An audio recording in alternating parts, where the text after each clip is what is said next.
a Brad Pitt, Bill Murray movie. James can direct, and if you could just get Reese Witherspoon, I'd be quite happy.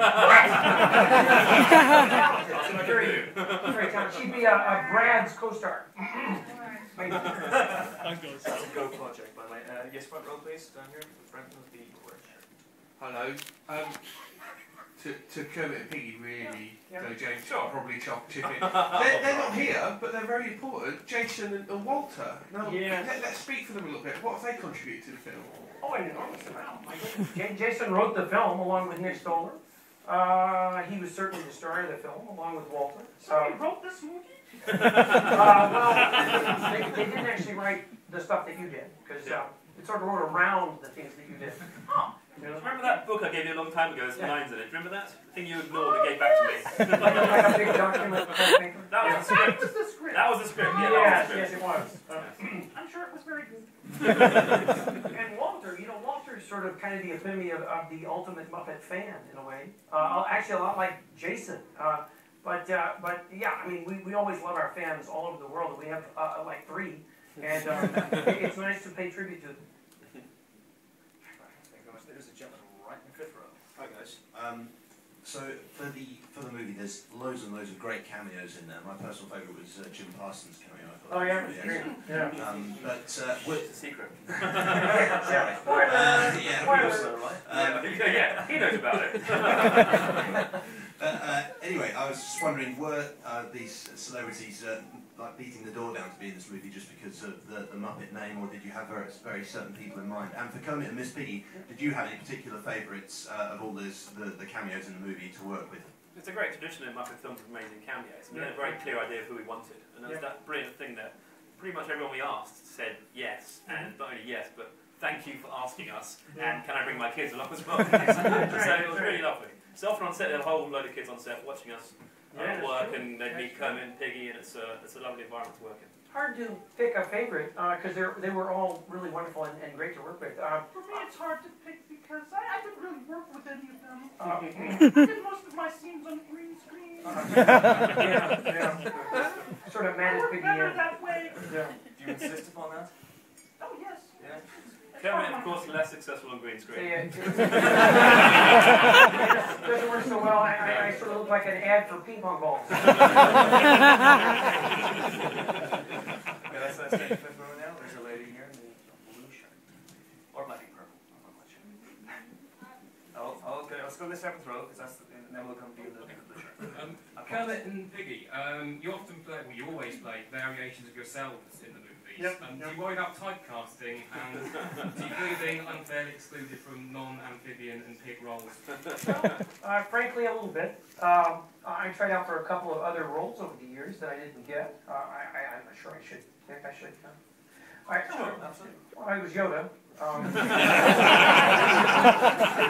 Right body type, wrong ears. It was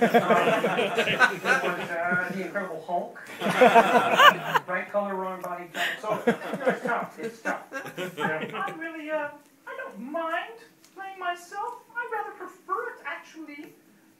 There's no one else who can actually play me as well. That's a good point.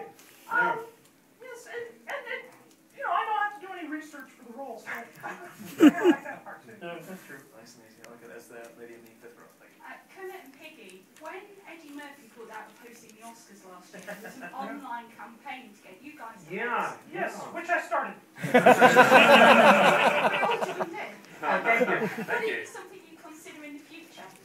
Well, sure. I mean, we'd have to be asked, of course. We can't just barge in. We have security, but yeah, you know, Billy Crystal's doing it, and he's a great friend. We worked with Billy. Yeah, we actually, we've seen him recently. We have. And yes, on the DVD. Floor. No, on the DVD, correct. But no, he's one of our best friends, and of course we didn't cut him out of the film until after he took the Oscar job.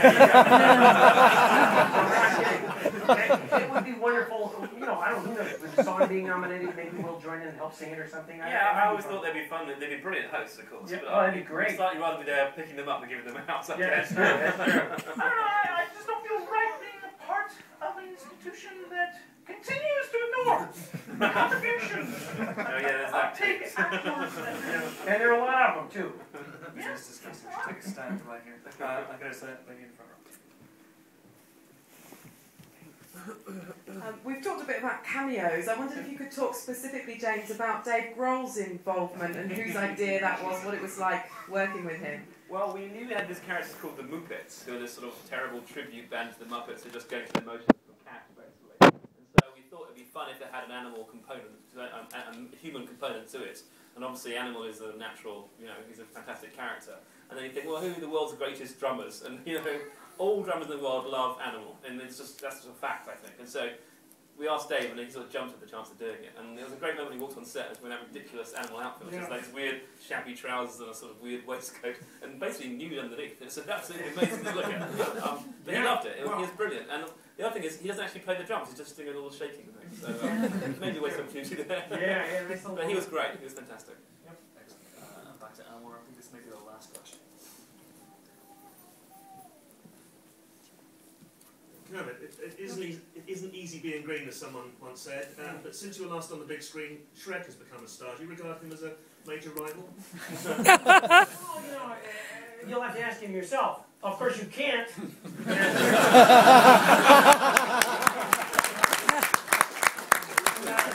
could ask him, you'd have to ask him yourself. I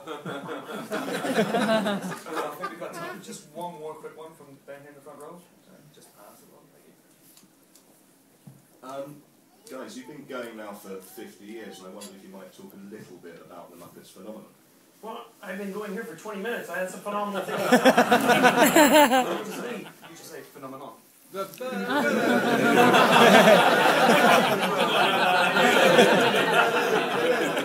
Everybody! Why are we ready? We are right there. We didn't rehearse this at any point. Well, that's notes. That's right, that's right. I think it's time to call now proceedings. Thanks very much for your questions. The Muppets is, of course, out on February 10th. Please get up for